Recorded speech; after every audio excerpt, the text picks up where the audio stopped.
on aura besoin de fil. Donc celui-ci, on va dire que c'est le fil de notre moulinet, d'accord? C'est la ligne mère. On va avoir besoin d'un émerillon, on va avoir besoin d'hameçon et on va avoir besoin de plomb coulissant. Donc là, vous voyez, il existe en vérité énormément de formes de plomb différents avec toutes sortes de grammages. Celui-ci, il fait 120 grammes. On va en avoir qui vont faire 30 grammes, on va en avoir qui vont faire bien plus. En fait, ça va dépendre du lieu de pêche. Typiquement, si vous pêchez à la mer, par exemple, vous allez devoir utiliser des gros plombs. Si vous pêchez en eau douce, vous allez avoir besoin de plombs beaucoup plus petits. Ça va également dépendre de la nature du fond.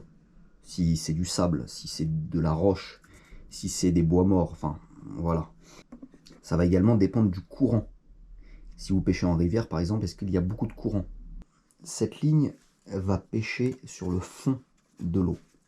En fait, là, contrairement à la ligne précédente, on n'utilise pas de flotteur. Là, on va vraiment pêcher sur le fond de la rivière, sur le fond du lac. Donc, pour ce faire, on va utiliser du coup un plomb. Donc, je vais vous montrer exprès avec un gros plomb pour que vous voyez bien le principe. Donc, je vais prendre ce plomb-là et je vais passer mon fil dans le trou. Parfait. Le fil de la ligne mère. Ensuite, je vais venir accrocher mon émerillon. Alors, un émerillon, c'est ça, qui est absolument indispensable à avoir dans sa boîte de pêche, parce qu'on s'en sert très très souvent. Donc, on va en avoir de plusieurs formes, de plusieurs tailles.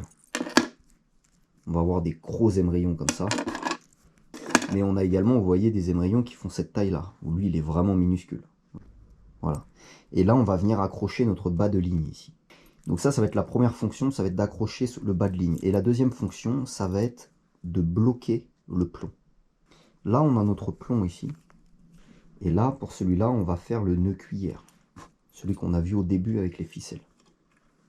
Donc 1, 2, 3, 4, 5.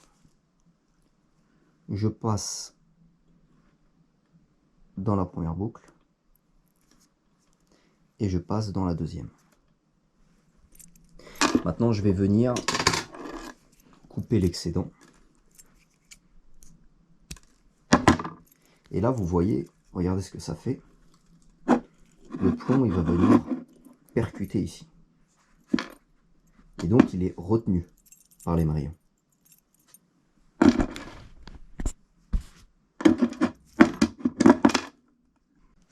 Il va venir buter ici.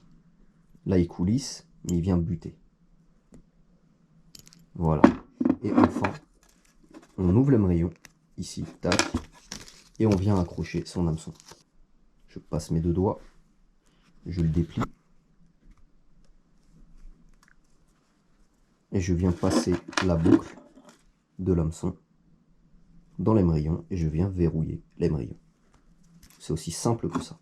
Votre ligne est faite. Vous avez le plomb, vous avez l'émerillon, et vous avez votre bas de ligne jusqu'à l'hameçon. Parfait. C'est bon, vous avez votre ligne. Donc vous voyez à quel point celle-ci est facile à réaliser. Ça, c'est le fil de votre canne. Voilà. Là, on a le plomb.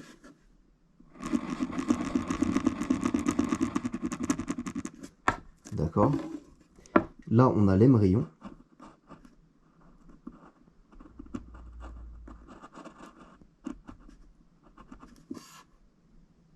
Et ici, accroché à l'émerillon, on a le bas de ligne avec l'hameçon. Là, on va utiliser donc des plombs coulissants, très important. Pourquoi? Alors, premièrement, comme vous pouvez le constater, sur cette ligne-là, on va pêcher sur le fond de la rivière. Là, vous avez le fond, là, vous avez la surface. Votre ligne, elle coule et le plomb, il reste sur le fond. Et là, vous avez votre appât.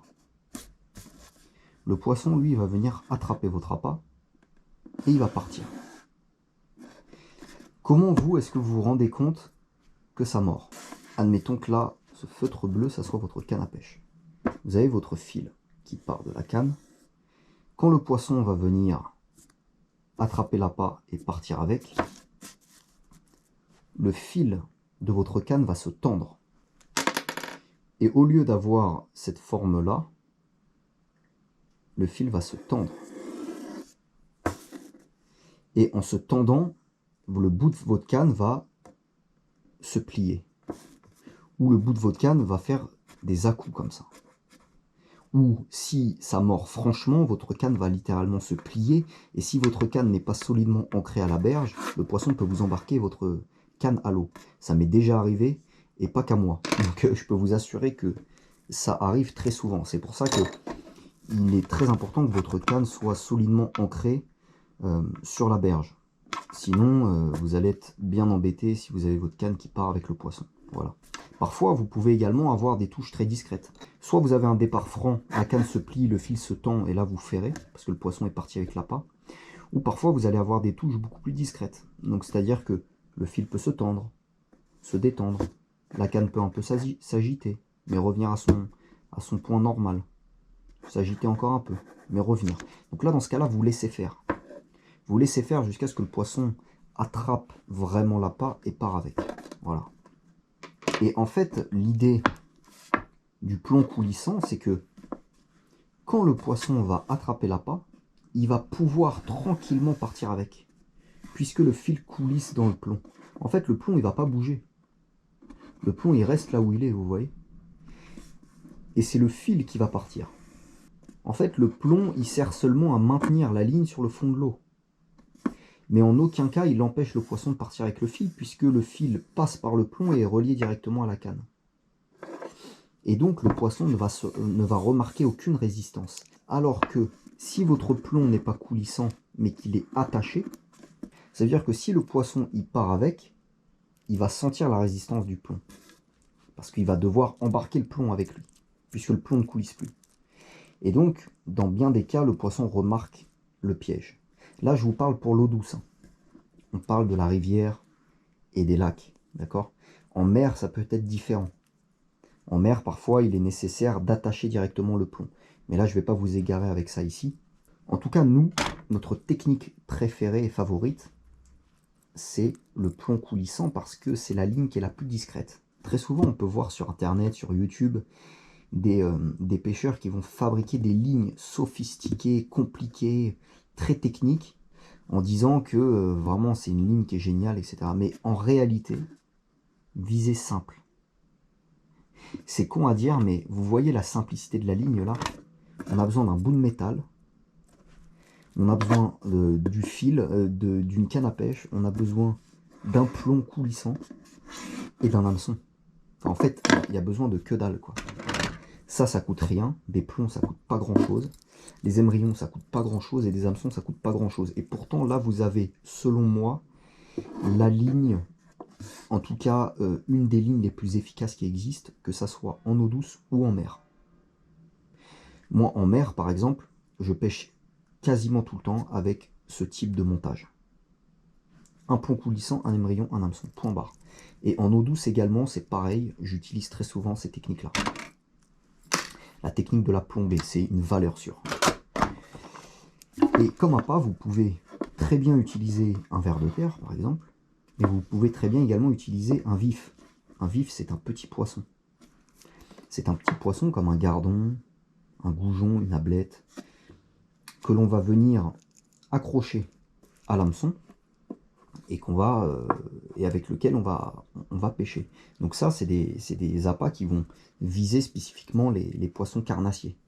Voilà, comme le brochet, le cendre, la perche, le silure, le black bass.